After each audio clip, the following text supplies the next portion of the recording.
திருமணமாகி வெறும் 78 நாட்கள்தான். ரிதன்யா என்ற அந்த இளம் பெண்ணின் வாழ்க்கை கருகிப் போனதற்கு காரணம் என்ன? சமீபத்தில் திருப்பூரில் நடந்த இந்த மரணம் நம் சமூகத்தின் மனசாட்சியை உலுக்கி எடுத்திருக்கிறது. வரதட்சணை என்ற பெயரில் இன்னும் எத்தனை ரிதன்யாக்களை நாம் இழக்கப் போகிறோம்? இந்த அவலத்திற்கு ஒரு முடிவே இல்லையா?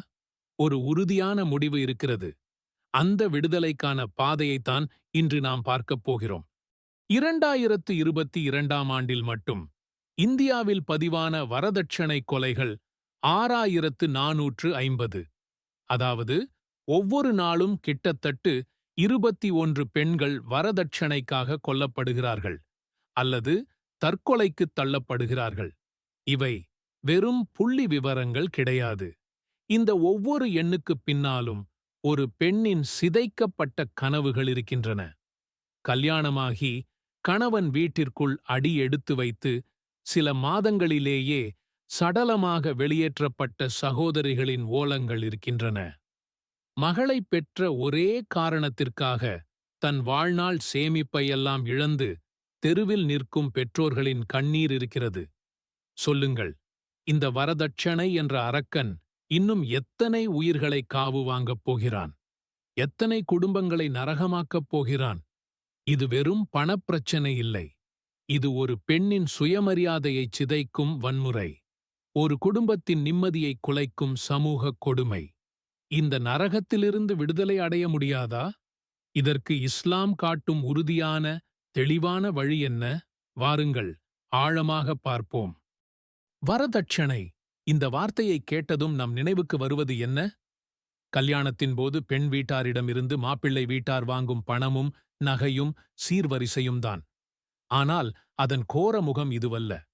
அது ஒரு பெண்ணின் குடும்பத்தை மன ரீதியாகவும் பொருளாதார ரீதியாகவும் சுரண்டிச் சிதைக்கும் ஒரு கொடிய செயல். மகளின் எதிர்கால பாதுகாப்பிற்காக என்று எப்போதோ ஆரம்பிக்கப்பட்ட ஒரு விஷயம் இன்றைக்கு மணமகனின் குடும்பத்தால் கட்டாயமாக பறிக்கப்படும் ஒன்றாக மாறியிருக்கிறது. இந்தியாவில் இந்த வரதட்சணை ஒரு பெரும் சமூக நோயாக வளர்ந்து நிற்கிறது. இதன் தாக்கத்தால் ஒரு பெண்ணின் பெற்றோர் தாங்க முடியாத நிதிச்சுமைக்கு ஆளாகிறார்கள். கடன்காரர்களாக மாறுகிறார்கள். சொத்துக்களை விற்கிறார்கள்.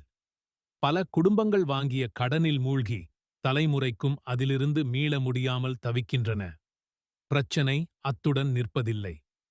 வரதட்சணை குறைவாகக் கொண்டு வந்தாள் என்ற ஒரே காரணத்திற்காக ஒரு பெண் தன் புகுந்த வீட்டில் அனுபவிக்கும் கொடுமைகள் வார்த்தைகளில் அடங்காதவை. குத்திக்காட்டும் பேச்சுக்கள், சாப்பாட்டிற்கே கஷ்டப்படுத்துவது, பிறந்த வீட்டாரோடு பேசவிடாமல் தடுப்பது என ஆரம்பித்து கொடூரமான உடல் ரீதியான வன்முறைகள் வரை இந்த சித்திரவதை நீள்கிறது. இந்த கொடுமைகளின் உச்சம்தான் தற்கொலைகளும் கொலைகளும். எரித்துக் கொல்லப்படுவதும் விஷம் வைத்துக் கொல்லப்படுவதும் போன்ற கொடூரங்கள் இன்றும் நம் கண்முன்னே நடந்து கொண்டுதான் இருக்கின்றன. தேசிய குற்ற ஆவணக் காப்பகத்தின் கணக்குப்படி 2022இல் மட்டும் 6450 வரதட்சணை மரணங்கள் பதிவாகியுள்ளன. இது வெறும் அதிகாரப்பூர்வமான கணக்கு மட்டுமே.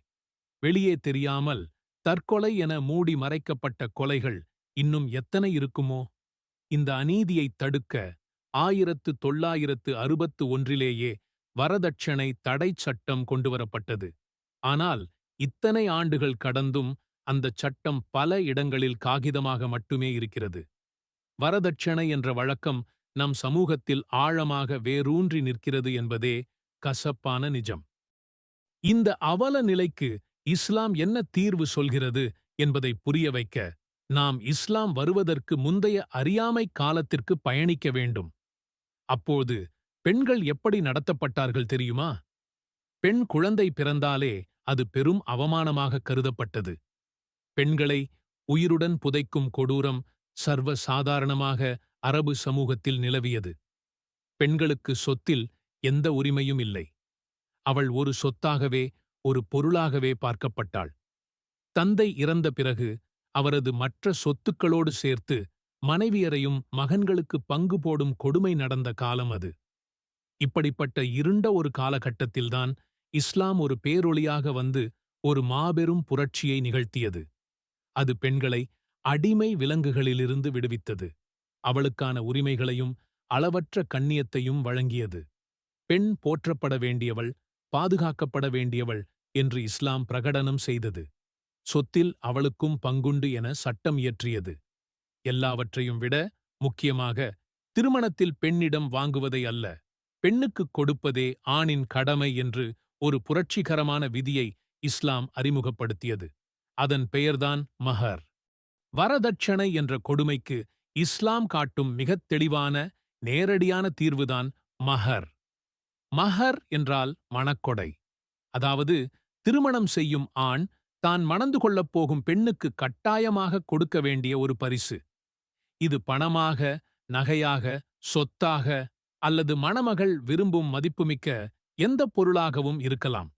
இது வரதட்சணைக்கு அடியோடு எதிரானது. வரதட்சணை என்பது பெண்ணிடமிருந்து பறிப்பது. மஹர் என்பது பெண்ணுக்குக் கொடுப்பது. வரதட்சணை பெண்ணை ஒரு பாரமாக காட்டுகிறது.